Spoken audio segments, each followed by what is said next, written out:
So the question here is from Clint Clark. Says, do you have any ideas on how Bitcoin will change the rental house business?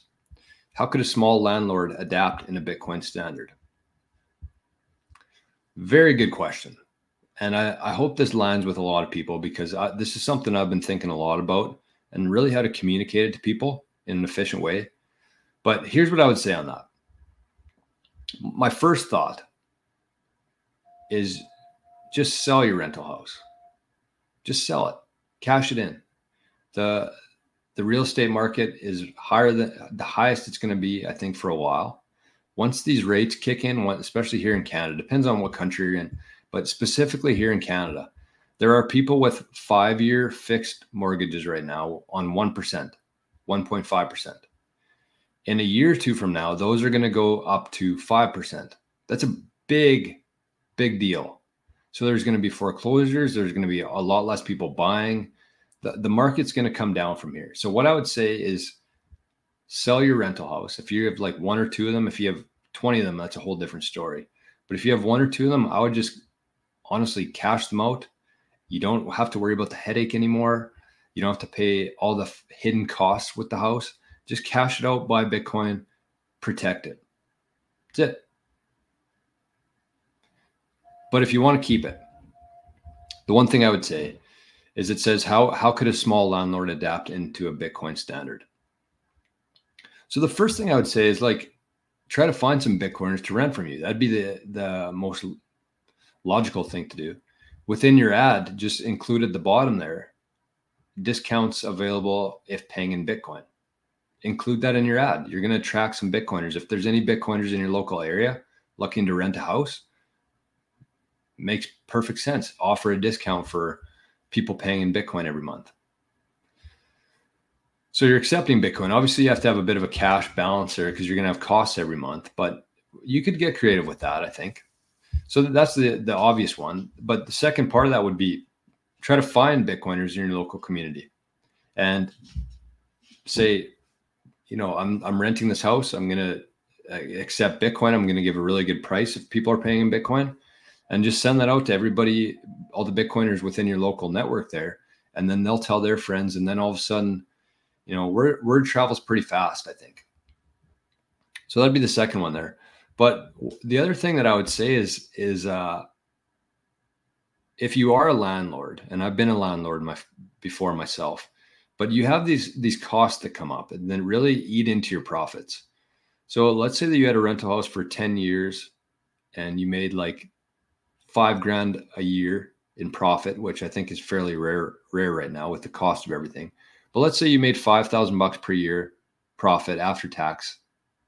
Not going to happen, but let's say you did. 10 years, you got 50 grand. Okay, 50 grand, that's pretty nice. All of a sudden, you need a new roof. And that costs 40 grand or whatever it is. There goes your profits. So what I would say, instead of like keeping that in a separate account or a savings account, like any excess you have every month, just put that into Bitcoin instantly and leave it in a separate fund as well. So when the day comes in 10 years from now where you do have to replace your roof, instead of holding it in an asset that's been melting away for the last 10 years and losing purchasing power, you're actually holding in something that's going much higher in purchasing power. So I think that that's the only way that you could actually make a rental house business work now, is that if you're taking all of your excess profits, first of all, it has to be profitable, because there's really no sense of like just doing it for the equity in houses anymore. It doesn't make any sense. So if you're generating a profit, a cash flow every month, you put that into Bitcoin, you set up a rental house Bitcoin fund. And if you want to sell your house before your roof needs to be replaced, that's your Bitcoin now. That's what you've earned from the house. That's the only way that owning a rental house makes sense nowadays, I think. So without going too much further into that, I think that I hope that helps. My Path to Fire says they didn't have 30-year fixed. No, we don't have that option here in Canada. We got 5 years max.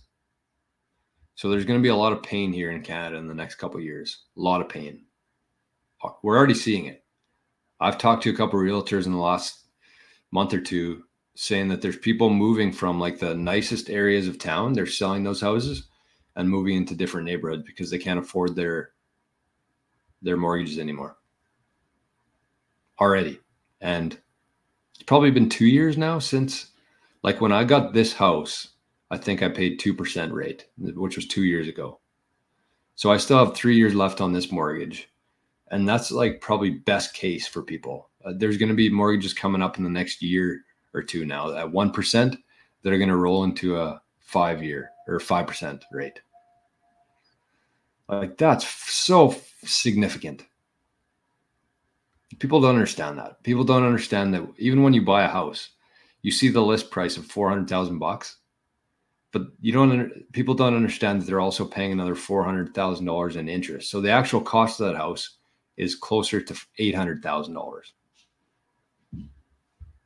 And that's just our school system and how poorly people are taught about finances. But that's changing. That's changing. That's why shows like this exist. That's why many shows out there exist on YouTube. And we have the ability to learn now. It just, the only thing people need is just the drive to do it.